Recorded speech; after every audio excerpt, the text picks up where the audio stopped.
Assalamualaikum warahmatullahi wabarakatuh. Bismillah, alhamdulillah, salatu wassalamu ala sayyidina Muhammad ibn Abdillah, la hawla wa la quwwata illa billah, babadu. Yang kami hormati Ibu Kepala Sekolah SDN 2 Sidomulyo, Ibu Haryatul SPD SD, dan kepada yang kami hormati Bapak Ibu guru di instansi lembaga SDN 2 Sidomulyo, dan tidak lupa kepada Pak Guyupan sekaligus komite yang hadir pada siang hari ini. Alhamdulillah, puji syukur kehadirat Allah Subhanahu wa Ta'ala, yang mana pada kesempatan kali ini kita bisa bermuajahah, bertatap muka guna untuk mengikuti webinar atau berbagi dalam aksi nyata pada program Guru Penggerak, yang mana nanti akan saya sampaikan terkait potret budaya positif bagi murid sebagai calon guru penggerak angkatan 5. Kebetulan di sini saya mengampu di lembaga ini dengan jabatan guru PAI, mulai mengajar kelas 1 sampai kelas 6.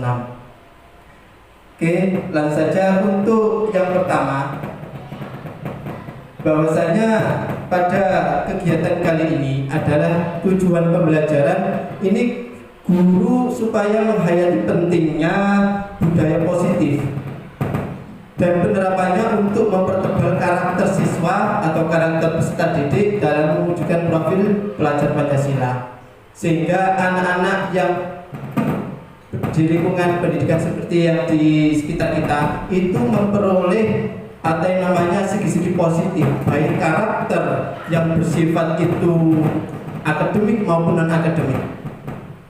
Terus kemudian untuk pengantar, kita bisa simak bahwasanya ada sedikit video yang mana ini terkait dengan budaya positif. Kita tunggu sebentar. Sehingga di budaya positif ini nanti adalah ranahnya untuk pendidikan yang berpusat kepada anak.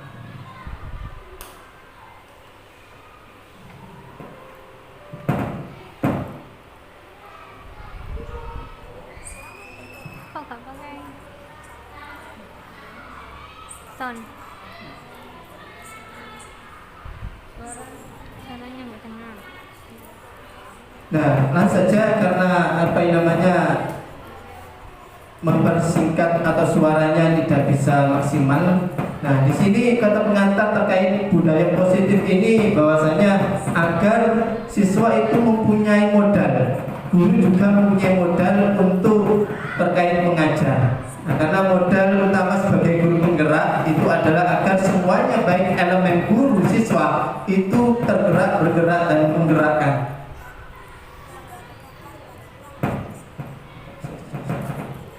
Nah, kemudian budaya positif di sekolah ini juga membentuk karakter murid dan juga karakter guru terkait visi misi yang ada di lembaga. Nah, kebetulan di lembaga sini itu mencetak atau mewujudkan siswa yang mempunyai apa yang namanya jiwa iman dan takwa, kemudian mempunyai pengetahuan terkait ilmu dan teknologi. Nah, kemudian untuk yang terkait budaya itu menumbuhkan semangat. Nah, semangat para guru untuk memajukan pendidikan yang ada di Indonesia. Nah, kenapa kok sekarang itu banyak apa yang namanya bagian murid yang tidak betah di sekolah, guru yang kurang begitu semangat dalam mengajar? Maka disitulah pentingnya kita pembelajaran untuk dari segi profil Pancasila atau dari segi untuk pengantar budaya positif kepada peserta didik.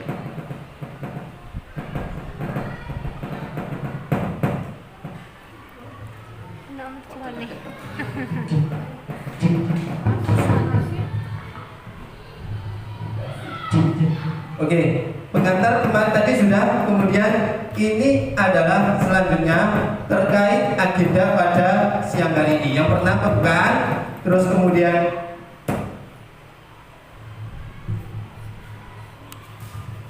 jadi untuk yang pertama ini adalah pembukaan. Kemudian yang kedua presentasi konsep. Yang ketiga tanya jawab. Kemudian yang keempat anti refleksi. Nah, untuk yang evaluasi konsep ini disiplin positif dan nilai-nilai kebajikan universal. Di situ meliputi terkait teori atau motivasi, hukuman, dan penghargaan, restitusi keyakinan dalam kelas. Kemudian kebutuhan dasar manusia dan dunia berkualitas, restitusi, dan 5 posisi kontrol, restitusi segitiga. Nanti dalam sini ada penjelasan terkait sedemikian. Oke, kita next untuk perubahan paradigma belajar. Nah, di sini kita melihat perumpamaan dalam kegiatan kepalan tangan. Misalkan kita dan teman-teman kita akan melakukan kegiatan, nah bisa secara dipraktekkan bahwasanya panjenengan adalah A, misalkan tugas panjenengan adalah mengepalkan salah satu tangan panjenengan.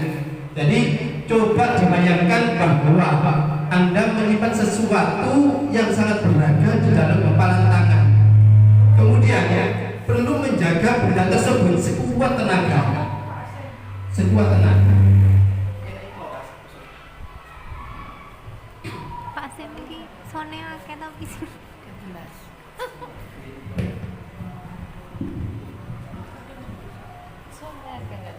Nah, perlu menjaga benda tersebut sekuat tenaga Anda karena begitu pentingnya. Jadi dibayangkan, dikekang, dikepal kuat-kuatnya. Terus kemudian untuk membuka teman B itu untuk membuka kepala tangan panjenengan tadi. Bagaimanapun prosesnya, membujuk, menghadik, mengintimidasi, memarahi, menggoda, menggelitik, dan bahkan banyak lagi lainnya. Mereka mempunyai banyak proses atau banyak terkait apa yang namanya untuk membuka tangan tersebut. Oke, apa yang terjadi? Yang terjadi di sini adalah bahwa perubahan paradigma dari teori kontrol menurut Dr. William Glasser dalam kontrol teori yang kemudian hari berkembang dan dinamakan case teori. Yang pertama, ilusi guru mengontrol murid. Jadi murid itu mendapat kontrol terus oleh guru, pengawasan, sehingga anak di situ tidak ada satupun yang mempunyai sifat mengantuk, malas, terus kemudian apa yang namanya hal-hal yang apalagi membuat gaduh, mengganggu teman yang lain. Yang kedua, ilusi bahwa kritik dan membuat orang itu merasa bersalah dapat menguatkan karakter, sehingga nanti muncul akan ilusi bahwa semua penguatan positif, efektif, dan bermanfaat. Sehingga yang keempat, ilusi juga bahwa akal dewasa memiliki hak untuk memaksa. Jadi keempat ini adalah teori yang dinamakan oleh William Glasser tentang perubahan paradigma. Nah, sekarang untuk yang pertama, bahwa ini terkait disiplin positif dan nilai-nilai kebajikan universal. Bahwa di sini Bapak Ki Hajar Dewantoro itu juga menyatakan di mana ada kemerdekaan, nah di situ harus ada disiplin yang kuat. Makanya siswa dituntut oleh guru disiplin, maka guru harus disiplin juga. Kalau menurut beliau Ki Hajar Dewantoro itu bukan sebagai tuntutan, tapi guru harus menuntun seorang peserta didik atau menuntun rekan-rekannya, baik dari kepala sekolah, menuntun pegawainya untuk apa? Untuk memberikan suatu stimulus agar mempunyai motivasi dalam bersemangat untuk beraktivitas atau kreativitasnya tersebut. Oke, lanjut. Nah, di sini kebetulan saya contohkan di lembaga kami ini bahwa pembiasaan membaca Asmaul Husna dan Al-Quran setiap hari Kamis ini adalah juga memunculkan sikap tanggung jawab, sikap disiplin, karena sudah mempunyai apa yang namanya iktikad, kemudian disiplinan dalam memimpin. Nah, kemudian untuk berani berunjuk dalam memimpin. Oke, lanjut. Nah, kemudian contoh yang kedua, di sini ada upacara pada hari Senin. Di sini juga mendorong anak-anak itu untuk peningkatan keberanian, sehingga ada anak yang awalnya tidak berani, kemudian untuk mengantisipasi terkait hal tersebut, maka guru untuk menuntun anak tersebut biar berani memberikan contoh-contoh dan motivasi budaya positif kepada anak-anak tersebut.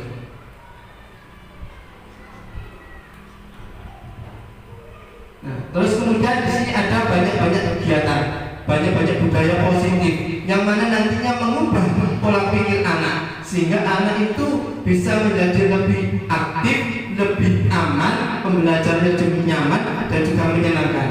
Nah, penerapan nilai kebajikan universal ini bekerja sama dalam menciptakan suasana aman, nyaman dan menyenangkan.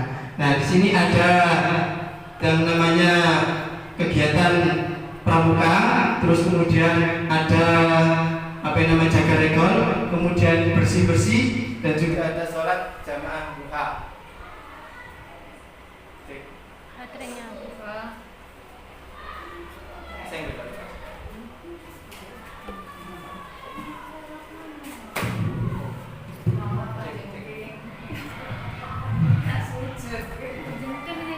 Nah, ini sedang nunggu ini mendapat jepretan bahwasanya di lembaga kami ini sudah terkait religius, terus kemudian nasionalis, integritas Islam sudah tercover di sini semuanya. Tinggal panjenengan semuanya sebagai guru, sebagai orang tua, sebagai pendidik, baik di sekolah maupun di rumah, tinggal membackup anak tersebut sehingga mempunyai karakter yang baik atau positif. Terus kemudian yang kedua, ini arti disiplin dari 3 motivasi perilaku manusia.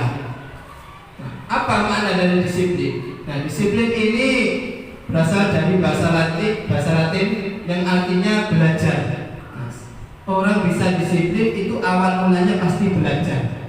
Kalau dikaitkan dengan lingkungan belajar, maka siswa ini belajar untuk mentaati peraturan, belajar untuk tidak membuat keonaran, belajar untuk membuat guru senang, belajar untuk membuat orang tua lebih bangga, sehingga mereka itu mau berusaha, mau bersemangat dalam mencari proses pembelajarannya.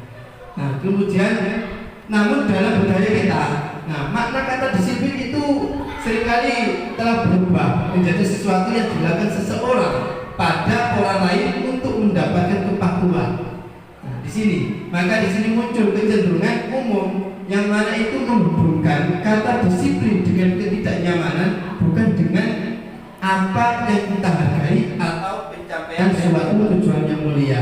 Berarti seolah-olah ketika kita itu menerapkan disiplin, padahal disiplin itu tujuan budaya positif, tapi seringkali membuat kecenderungan bagi orang-orang yang bersifat negatif bahwa penekanan terhadap peserta didik itu adalah salah. Nah, maka dari situ untuk penanaman budaya positif ini terkait disiplin itu harus benar-benar dimunculkan. Oke, teori motivasi perilaku manusia, motivasi eksternal, motivasi internal, dan juga motivasi internal tujuan disiplin positif. Nah, terus mengapa harus keyakinan kelas? Mengapa kita memiliki peraturan harus menggunakan bila mengendarai kendaraan roda 2? Ini contoh. Maka di situ ada terkait kesepakatan. Ya. Mengapa kita memiliki peraturan 3M? Menggunakan masker, mencuci tangan, dan menjaga jarak. Nah, di sini semuanya kita harus menanamkan keyakinan kepada anak didik. Kenapa kita itu berada di sekolah harus belajar? Nah, di sini loh kita tanam keyakinan kepada mereka bahwa untuk belajar mencapai suatu cita-cita yang diinginkan, maka dia harus melalui proses. Yang mana itu harus kita tanamkan keyakinan tersebut kepada anak didik. Sehingga budaya positif itu mendapatkan lingkungan yang positif, keyakinan dalam kelas, terus kemudian peraturan kelas. Sehingga ketika ada peraturan kelas di kelas, ini nanti akan sangat membantu. Contoh, sebelum melakukan pembelajaran, Bapak Ibu guru melakukan kesepakatan dalam kelas. Nah, sebelum pembelajaran dimulai, ayo anak-anak, sekarang kita kesepakati dulu apa yang harus kita lakukan sebelum pembelajaran, yang tidak boleh atau yang harus kita patuhi. Oke Bu, yang pertama, ketika proses pembelajaran guru menerangkan murid tidak boleh ramai. Nah, itu adalah salah satu. Oke lah, ada yang lain. Ada ya Bu, Pak, 1. Yang kedua itu adalah ketika ada tugas dari Pak Guru atau Ibu Guru, tidak boleh untuk membuat gaduh atau onar. Nah, di sini kita tanamkan budaya positif terkait lingkungan positif, keyakinan kelas, peraturan dalam kelas. Kalau meliputi lingkungan, maka ini nanti akan terkait dari karakter yang bersifat sosial. Maka di situ tidak ada yang namanya pembulian, tidak ada yang namanya perkelahian, tidak ada yang namanya dan lain terkait segi-segi negatif lainnya. Oke, untuk selanjutnya nilai kebajikan tadi ini adalah gambaran contohnya, ya. Terus kemudian untuk tahapan pembentukan keyakinan kelas, untuk mempersilahkan murid-murid di kelas untuk mencurahkan pendapat. Kadang kita itu nggak tahu, murid kita itu punya pendapat, tapi seringkali guru punya pendapat terus yang dilontarkan kepada murid. Maka sekali-kali kita harus tanyakan setiap hari, pasti anak itu mempunyai pendapat. Nah, pendapat itu pasti akan ingin dilontarkan kepada kita semuanya. Nah, nanti pendapat itu yang baik, maka kita harus memberikan aplaus positif kepada mereka. Ketika pendapat itu yang kurang baik, maka tugas sebagai pendidik untuk meluruskan. Oke, next. Bagaimana jika ada pelanggaran di dalam menjalankan keyakinan kelas? Yang pertama jelas di sini ada hukuman. Terus kemudian yang kedua, setelah ada hukuman pasti di sini ada sanksi, konsekuensi, dan juga ada restitusi. Untuk hukuman, sanksi, konsekuensi, dan restitusi ini beberapa hal yang ada yang negatif, ada yang netral, ada yang positif. Nah, contoh yang negatif, awas kalau dilakukan lagi ya, nanti awas kamu. Ini kata-kata guru yang mana nanti akan tertekan kepada anak didik. Ayo awas kamu, nanti kamu gimana? Nah, seperti itu. Jadi di sini adalah sebuah tekanan mental yang mana itu dialami oleh murid. Nah, ini juga saya baru tahu, baru nyadar ketika baik itu anak didik kita, baik itu anak didik di lembaga manapun, kata-kata seperti ini itu tidak asing lagi. Nah, kalau yang netral, ketika ada anak yang salah atau anak yang kurang tepat, kita kemudian pendekatinya, lakukan apa yang saya katakan. Saya ingin nanya, sampai ini dulu ojo atik berkelahi, saya ingin sampai menengoai, sampai minta maaf. Nah, ini adalah netral. Terus kemudian positif, apakah hal ini yang sesungguhnya ingin kamu lakukan? Jadi melakukan pendekatan yang setara intens kepada anak, diduduk bersama, terus kemudian ditanyai, hei, kamu yang tadi kalau lakukan tadi itu betul apa tidak? Nah, gitu saja. Biar dia itu menggali introspeksi sehingga menanamkan keyakinan kalau dia itu benar-benar salah. Sekarang itu enggak, murid dan guru itu seringkali mengabaikan terkait tentang kesalahan. Yang diutamakan adalah kebenaran. Apa yang benar kok guru nggak ada salah. Nah, sehingga di situ itu nanti akan muncul dari sifat apa yang namanya hal-hal yang terkait negatif, sehingga muncul dari apa yang ketidakpedulian antar sesama. Oke, lanjut saja. Nah, di sini ada segitiga restitusi yang mana ini sudah saya upload di YouTube. Dan di sini ada anak SDN Sidomulyo 2 kemarin juga praktek langsung dari segitiga restitusi yang ada di lembaga ini.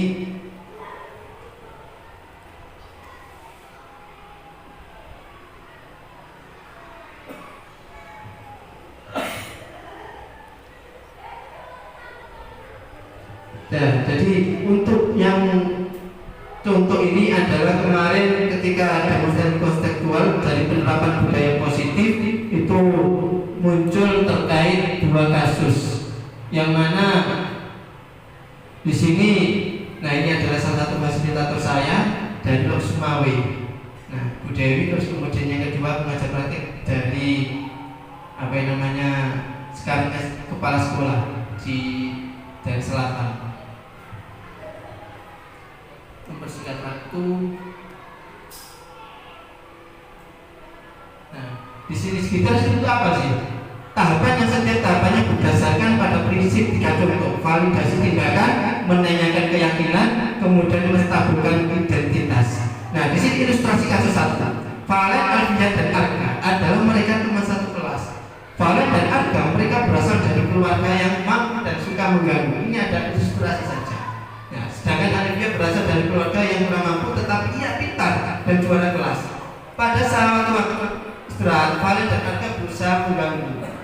Kemudian menghina, membuli sampai Alifia itu menangis. Nah, bagaimana gambaran ilustrasinya? Nah, kita lihat untuk selanjutnya.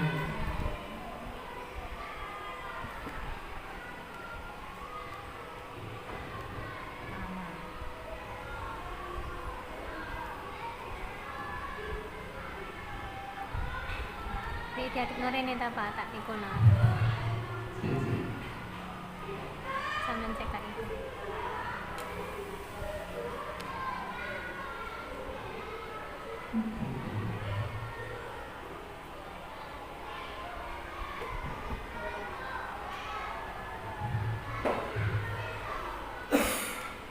Oke, itu tadi sekilas ilustrasi saja. Untuk video nanti bisa dilihat di channel YouTube-nya. Kita bersihkan waktu karena mau menjelang zuhur. Kemudian ditindakan di sini ada lari mengelilingi lapangan. Jadi anak ini disuruh lari. Nah, ini adalah termasuk apa? Hukuman atau keserjian? Ini adalah termasuk hukuman.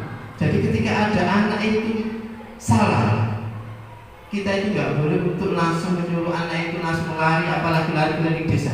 Terus kemudian apalagi itu langsung jebur ke lautan, nggak boleh. Nah, ini memang pembelajaran saat ini memang diproses seperti itu. Kemudian yang kedua, membersihkan tumpahan air.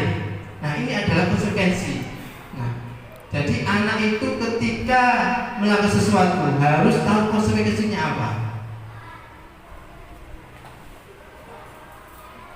Nah, di sini ada 5 kebutuhan dasar manusia: bertahan hidup, survival, terus cinta dan kasih sayang, kemudian kekuasaan, power, kekuatan, kebebasan, dan kesenangan. Anak, didik, dan guru, gimana caranya agar di lembaga sampai dia itu betah, nggak mau pulang? Ada ya? Itu pun ketika guru pembelajarannya itu menyenangkan, terus kemudian anak ketika sakit pun di rumah itu masih mau bersekolah. Nah, ini adalah tanggung jawab tugas kita sebagai guru. Nggak mau di sekolah libur itu maunya sekolah terus. Nah, ini ada 5 kebutuhan dasar manusia.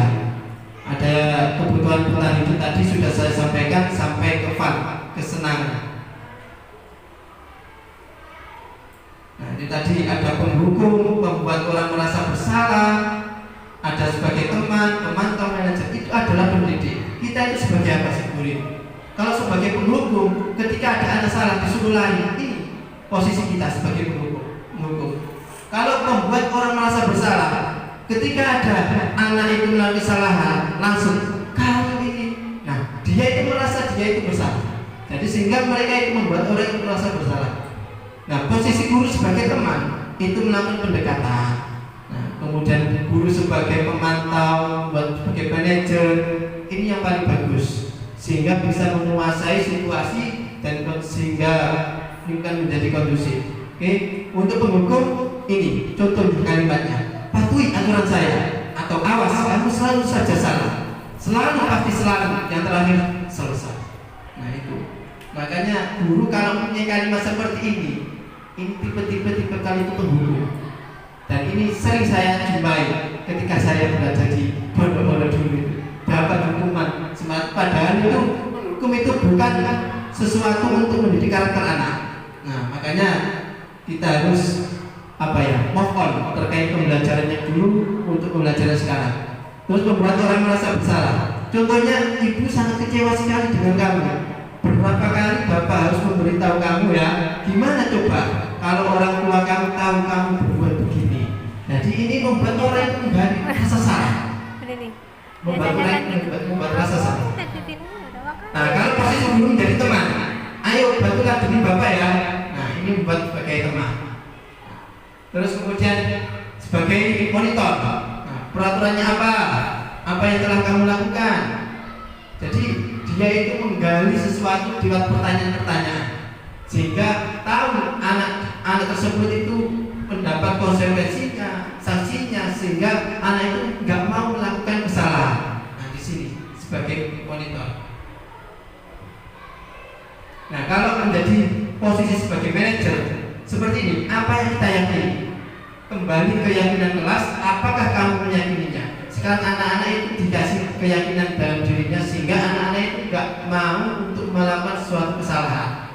Nah, jika kamu meyakininya, apakah bersedia memperbaikinya? Nah, makanya kemarin itu, bahkan bukan kemarin, tadi. Nah, tadi itu ada kejadian di kelas 4, ya kan? Itu tadi itu ada kecekcokan antara siswa satu dengan siswa yang lain. Sehingga apa? Di sini saya sebagai tugas sebagai manajer. Untuk apa? Untuk meyakinkan agar mereka itu salah. Dan mereka kalau salah mau nggak berbuat untuk memperbaikinya. Dan mereka mau, sehingga mereka mau minta maaf. Nah, di sini penting posisi kita sebagai manajer, sebagai teman. Yang penting jangan sebagai penghukum. Nah, di sini segitiga restitusi. Kemarin tadi sudah saya jelaskan ini. Tahapan-tahapannya juga sudah, terus semua ciri-cirinya. Di sini adalah bukan untuk menebus kesalahan. Nah, bukan untuk menebus, yaitu hanya untuk memperbaiki hubungan, menawarkan, bukan paksaan. Sesuatu yang dipaksa kita benar itu. Jadi restitusi ini menuntut, bukan menuntut. Sampai restitusi mengembalikan murid yang berbuat salah pada kelompoknya. Nah, di sini ada praktek restitusi yang ada dalam YouTube-nya ini. Coba saya. Siapa yang tumbas? Hah? Siapa yang tumbas? Tani. Rame langsung ke pohon. Lapar. Masih belajar kok makan. Lapar Anak. belum sarapan. Sudah berapa menit? Kamu salah ya anak-anak. Wajib soalnya. Kalau nggak wajib, nggak nyetorkan nanti nggak bisa.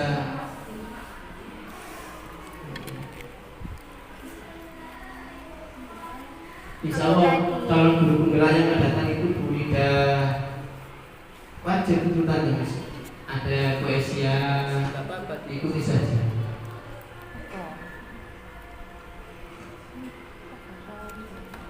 Apa? Apa wajib? Kata apa? Nah, ini adalah harga ketumpahan air. Mulai menawarnya juga. Drama ya. Ilustrasi dari kasus. Nah, kan? Dia menyalahi kakinya sehingga airnya terjatuh, sehingga airnya itu tumbah kepada harga. Di sini padahal itu tidak ada kesengajaan, ya kan? Nggak ada kesengajaan. Bisa ya, Ya, kan? acting ya.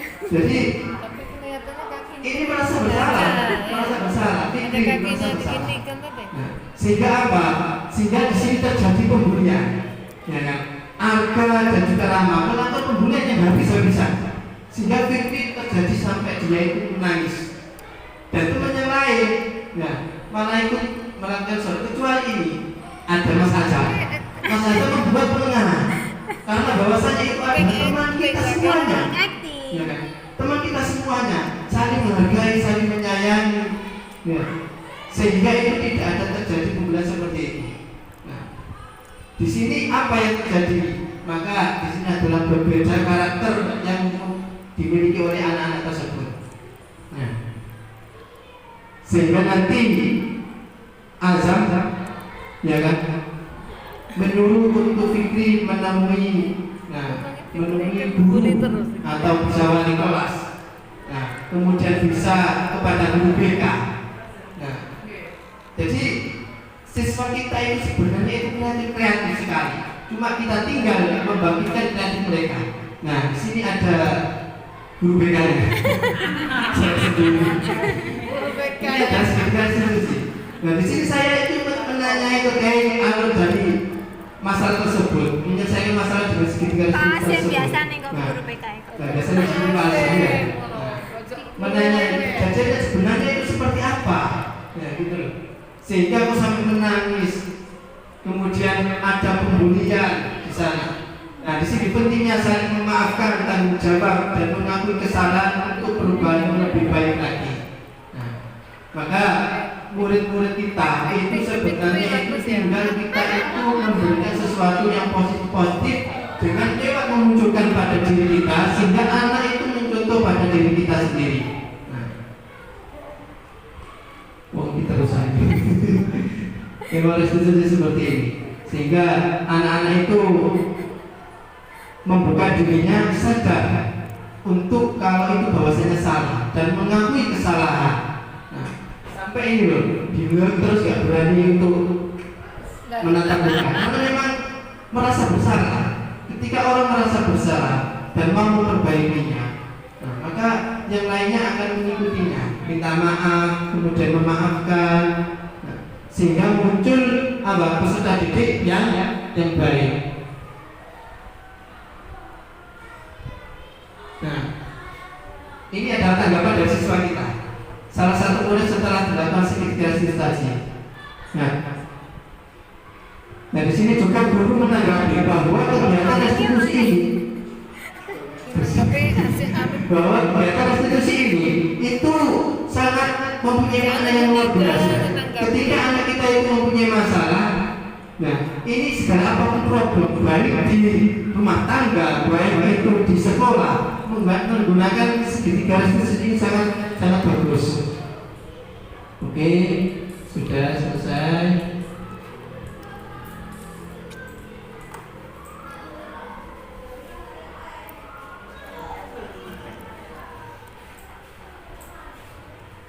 Nah, ini tadi ada sekilas untuk restitusi.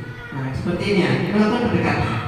Nah, mereka melakukan pendekatan mengenali kebutuhan dasarnya sebagai guru atau murid tersebut itu apa saja. Apa refleksi materi yang paling menarik perhatian menurut saya itu apa? Jadi pandangan itu ketika melakukan sesuatu yang menurut pandangan menarik itu seperti apa? Nah, itu nanti saya akan mengirim linknya di grup kemudian panjenengan untuk menjawab semuanya. Nah, kita belum mempunyai sertifikat guru penggerak itu diwajibkan untuk ikut. Dan guru penggerak memang ranahnya ya seperti sekarang ini pembelajaran yang berbasis kurikulum merdeka. Jadi pembelajaran itu bukan menuntut tapi menuntun kepada anak agar anak itu guru kepada anak itu seperti menghamba. Kita ikuti saja kebutuhan anak tersebut sehingga nanti anak-anak mengikuti kita. Oke, lanjut. Hal baru apa yang mengubah paradigma saya yang saya dapatkan? Nah, jadi paradigma yang mengubah panjenengan semuanya ini kira-kira intinya didapatkan itu apa? Saya akan menjadi pendidik yang seperti apakah setelah mengikuti sesi seperti ini? Panjenengan sudah mengetahui budaya positif di lingkungan panjenengan semuanya tadi. Nah, sehingga untuk mengikuti sesi ini atau menjadi pendidik yang seperti apa ketika panjenengan sudah mengetahui budaya positif seperti itu tadi, mengimplementasikannya atau seperti apa? Oke, mungkin itu yang bisa saya sampaikan. Kurang lebihnya mohon maaf, barangkali perwakilan ada pertanyaan baik dari Bapak Ibu guru untuk bertanya, mohon untuk bisa mengajukan tangan, nanti kita akan diskusikan bersama-sama.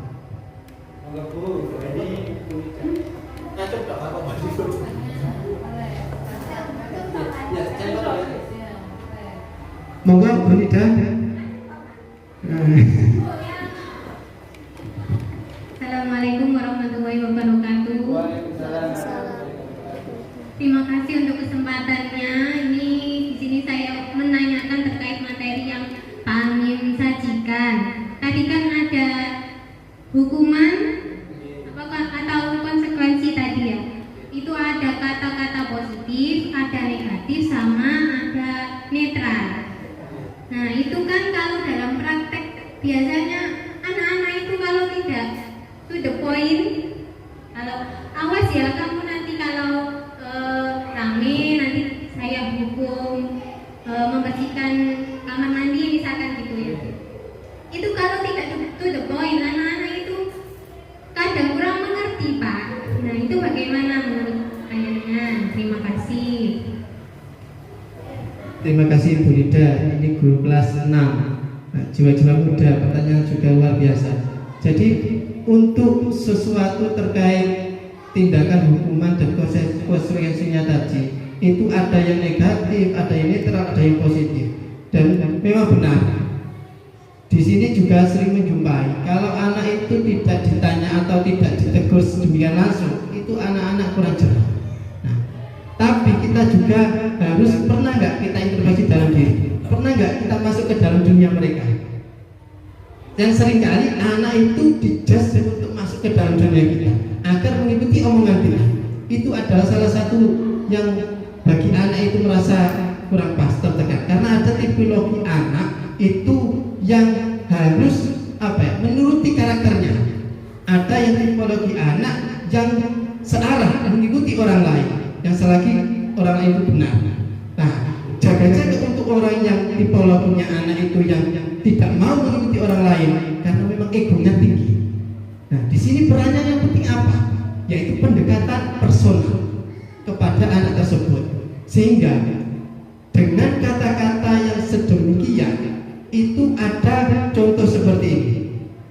Ayo, awakmu itu kamu itu gak pernah sembahyang, gak pernah sholat. Ayo sekarang sholat. Gak Pak, saya malas. Nah, kalau hal semacam itu kita itu sudah berhenti. Anak tersebut juga memang seperti itu berhenti. Tapi kalau guru itu mempunyai pertanyaan yang netral atau pertanyaan-pertanyaan atau penggalian dengan yang positif, itu nanti akan jiwa pola pikir anak itu berbeda. Contoh, anak yang kurang atau tidak pernah sholat seperti ini. Nah, kamu di rumah nggak pernah sholat, kenapa?